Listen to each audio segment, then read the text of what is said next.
પિયરમાંથી આ 3 વસ્તુઓ ભૂલથી પણ ન લાવતા। મિત્રો, આ વિડીયોમાં આજે મહત્વપૂર્ણ જાણકારી આપવાના છીએ। એવી ખૂબ જ મહત્વની જાણકારી દેવાના છીએ કે જે સ્ત્રી તેના પિયરમાંથી આ વસ્તુઓ લાવશે તો તેના ઘરની બરબાદીનું કારણ બનશે। મિત્રો, આ વર્ષે રક્ષાબંધન પર ભદ્રાકાળ પણ છે અને સાથે સાથે રક્ષાબંધન ક્યારે છે તેના વિશે ઘણા લોકોમાં ઘણી ગેરસમજ પણ છે। કોઈ કહે છે 20 ઓગસ્ટના રોજ રક્ષાબંધન છે તો ઘણા લોકો કહે છે 19 ઓગસ્ટના રોજ રક્ષાબંધન છે। મિત્રો, આજે આ તમામ વાતો વિસ્તારથી જણાવીશું। દર વર્ષે શ્રાવણ મહિનાની પૂર્ણિમા તિથિ ઉપર રક્ષાબંધન મનાવવામાં આવે છે। તમને બધાને ખબર જ હશે કે હાલ પવિત્ર શ્રાવણ માસ ચાલી રહ્યો છે। શ્રાવણ મહિનામાં ભક્તો તેની શ્રદ્ધા અને ભક્તિથી મહાદેવને પ્રસન્ન કરે છે। આ વખતે રક્ષાબંધન પર ભદ્રાનો છાયો રહેશે। શાસ્ત્રોમાં તેનો ઘણો ઉલ્લેખ પણ કરવામાં આવ્યો છે કે ભદ્રાકાળમાં રાખડી બાંધવી અશુભ માનવામાં આવે છે। હિન્દુ કેલેન્ડર મુજબ 19 ઓગસ્ટના રોજ સવારે 9:51થી ભદ્રા શરૂ થશે જે બપોરે 12:47 સુધી રહેશે। આ વર્ષે પણ રક્ષાબંધનના દિવસે ભદ્રા પૃથ્વી પર વાસ કરશે। તેના કારણે ભદ્રાકાળમાં રાખડી બાંધવી શુભ રહેશે નહીં। આ રીતે ભદ્રા સમાપ્ત થાય ત્યારબાદ રાખડી બાંધી શકાય છે। રાખડી બાંધવાનો શુભ સમય બપોરે 1:30થી લઈને રાત્રિના 9-8 સુધી રાખડી બાંધવાનો શુભ અને શ્રેષ્ઠ સમય રહેવાનો છે। મિત્રો, કહેવાય છે કે ભદ્રાકાળમાં જ રાવણે તેની બહેન આગળ રાખડી બંધાવી હતી, જેના કારણે રાવણનો અને તેના સામ્રાજ્યનો એક વર્ષમાં જ વિનાશ થયો હતો। તેની સિવાય ભદ્રા જે શનિદેવની બહેન કહેવાય છે, જેને બ્રહ્માજીનો શ્રાપ લાગેલો છે કે કોઈ પણ ભદ્રાકાળમાં શુભ કે માંગલિક કાર્ય કરશે તો તેનું પરિણામ હંમેશા અશુભ જ મળશે। તેથી ભૂલથી પણ કોઈ બહેન તેના ભાઈને ભદ્રાકાળમાં રાખડી ન બાંધે। જ્યોતિષ અનુસાર એવા સંજોગો પણ બન્યા છે। 19 વર્ષ પછી રાખડીનો આ તહેવાર ખૂબ જ ખાસ છે, કેમ કે વૈદિક કેલેન્ડર અનુસાર રાખડીના દિવસે સાર્વર્થ સિદ્ધ યોગ, રવિ યોગ, શોભન યોગ અને શ્રવણ નક્ષત્રનો મહાસંયોગ રચાઈ રહ્યો છે। તેથી આ વખતે આ તહેવાર ખૂબ જ શુભ માનવામાં આવે છે। મિત્રો, રક્ષાબંધન ભાઈ અને બહેનના પ્રેમનો અતૂટ તહેવાર છે। બહેન પોતાના ભાઈને હાથમાં રાખડી બાંધી તેની લાંબી આયુષ્ય અને સ્વાસ્થ્યની કામના કરે છે અને ભાઈ પણ હંમેશા પોતાની બહેનની રક્ષા માટે વચન આપે છે। આ શુભ દિવસે રાખડી બાંધવાથી ભાઈ બહેનના સંબંધોમાં પ્રેમ વધે છે અને બહેનના ઘરમાં સુખ સમૃદ્ધિ આવે છે। પરસ્પર પ્રેમની આપ-લે થાય છે અને ભાઈ બહેનનો શુભ આશીર્વાદ આપે છે। તેથી ભાઈના જીવનમાં ખુશાલી રહે અને ભાઈ બહેનની જીવનભર રક્ષા કરતો રહે। આ સ્નેહ સંબંધના કારણે આ રક્ષાબંધનનો તહેવાર ખાસ બની જાય છે। ભાઈ બહેનની ભાવના, લાગણી, પ્રેમ, સંવેદનાનો તહેવાર એટલે રક્ષાબંધન। રક્ષાબંધનના દિવસે બહેન એક પવિત્ર દોરો બાંધીને ભાઈને વચન બંધનમાં લે છે અને ભાઈ પણ આ સૂતરના દોરથી બંધાઈ જાય છે। બહેન ભાઈના કલ્યાણના આશીર્વાદ સાથે મીઠું મોઢું કરાવે છે અને ભાઈ પણ બહેનને તથા યથાશક્તિ ભેટ આપે છે। આ રક્ષાબંધનના દિવસે પૂર્ણિમાના દિવસે લોકો યથાશક્તિ પ્રમાણે દાન પુણ્ય કરે છે, તીર્થોમાં જઈને સ્નાન કરે છે। મિત્રો, શાસ્ત્રોમાં એવું કહેવાય છે કે પત્નીએ પોતાના પિયરમાંથી અમુક વસ્તુઓ સાસરે ક્યારે ન લાવવી જોઈએ, નહીં તો તે પતિનું બરબાદીનું કારણ બની શકે છે। એમ પણ બની શકે કે પતિ કંગાલ પણ બની જાય છે। દીકરીઓ માટે તેના મા બાપનું સપનું હોય છે કે તેની દીકરીને એક સારું સાસરિયું અને એક સારો પ્રેમ કરવાવાળો પતિ મળે। સાસરે તેની દીકરીનું સન્માન કરવામાં આવે, તેનો આદર કરવામાં આવે અને સાસરે ખુશીઓ જ મળે।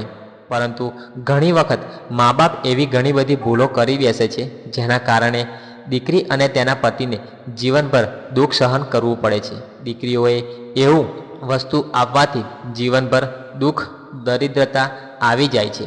ચાલો જાણીએ કે દીકરીઓએ રક્ષાબંધન પર કઈ વસ્તુઓ મા બાપને દેવી જોઈએ અને સ્ત્રીઓને આ વસ્તુઓ ભૂલથી પણ સાસરે ન લાવવી જોઈએ। મિત્રો, વિડીયોની શરૂઆત કરતા પહેલાં આપ સૌ ખાસ વિનંતી છે કે વિડીયોને અંત સુધી જોજો અને જો તમે પણ મહાદેવને માનતા હોય તો કોમેન્ટમાં હર હર મહાદેવ જરૂરથી લખી દેજો અને વિડીયોને લાઈક પણ કરી દેજો અને ચેનલને સબસ્ક્રાઈબ પણ કરી દેજો, જેથી મહાદેવની કૃપા હંમેશા પર તમારી પર બની રહે.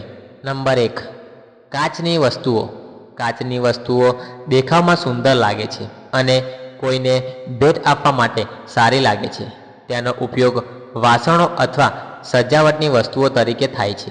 પરંતુ જો તમે તમારા દીકરીના લગ્નમાં કોઈ ભેટ આપવા માંગતા હોય તો તમારે કાચની વસ્તુઓ ક્યારેય ન આપવી જોઈએ. દીકરીએ આવી કોઈ પણ વસ્તુ ભેટ કરવાથી તેના સંબંધોમાં તિરાડ પડી શકે છે.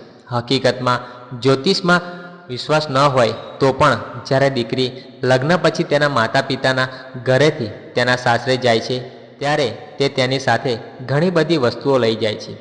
આવી સ્થિતિમાં કાચની વસ્તુઓ તૂટવાનો ડર પણ રહે છે.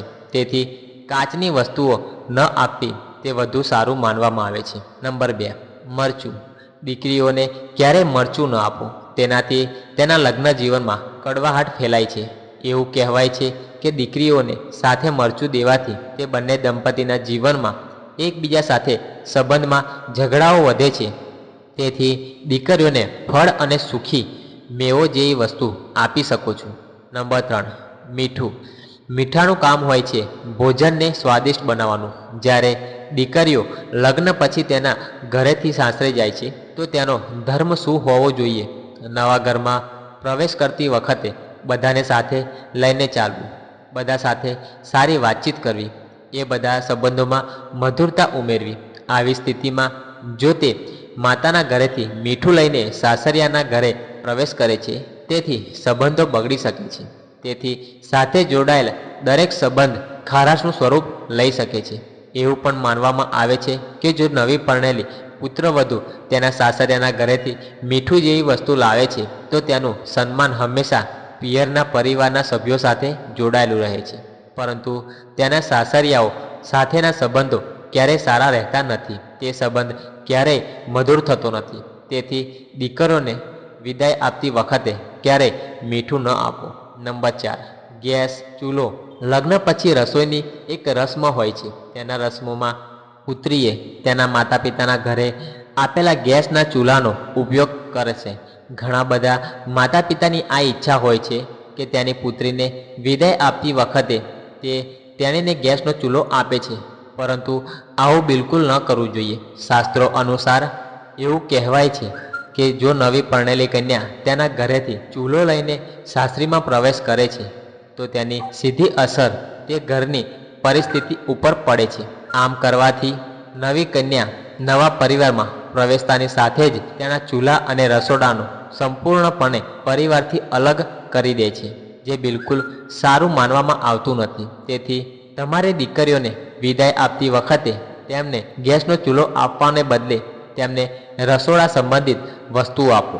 નંબર 5, અથાણું. લગ્ન પછી તેમની દીકરીઓને વિદાય આપતી વખતે માતા પિતા તેમના મનપસંદ અથાણા તૈયાર કરે છે અને તેમને મોકલે છે.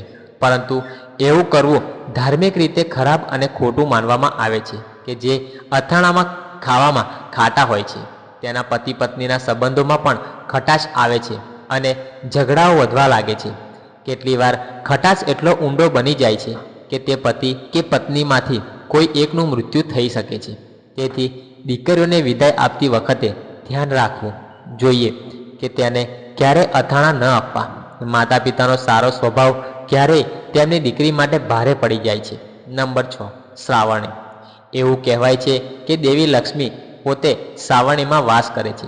પરંતુ શું તમે જાણો છો કે દીકરીને વિદાય સમયે ક્યારેય શ્રાવણી આપવી જોઈએ? કહેવાય છે કે આમ કરવાથી દીકરીનું ઘર અને સંસાર ક્યારેય સુખી રહેતા નથી. તેમનું જીવન હંમેશા સુખથી ભરેલું રહે છે. તેથી લગ્ન પછી આ વિદાય વખતે શ્રાવણી ક્યારેય આપવી, ક્યારેય ન આપવી. આ સિવાય દીકરીને વિદાય સમયે ક્યારેય સોય ન આપો. કહેવાય છે કે વિદાય સમયે બહેન કે દીકરીને સોય ગિફ્ટ આપવાથી સંબંધોમાં મધુરતાની જગ્યાએ કડવાશ આવે છે. તમારે તમારી દીકરીને વિદાય આપવા માટે સોય જેવા તીક્ષ્ણ સાધન આપવાનું પણ ટાળવું જોઈએ. નંબર 6, કાળા કપડાં. તમારે દીકરીના લગ્નમાં ઉપહાર તરીકે કાળા કપડાં ન આપવા જોઈએ. એવું માનવામાં આવે છે કે કાળો રંગ નકારાત્મક દર્શાવે છે અને કાળા કપડાં ઉપહાર આપવાથી દીકરીના વૈવાહિક જીવનમાં મુશ્કેલી આવી શકે છે. નંબર 8, તીક્ષ્ણ વસ્તુઓ અથવા દીવાસળી જેવી વસ્તુઓ. દીવાસળીની પેટીઓ, છરી અથવા કાતર ક્યારેય પુત્રીને તેના લગ્નમાં ભેટ ન આપવી.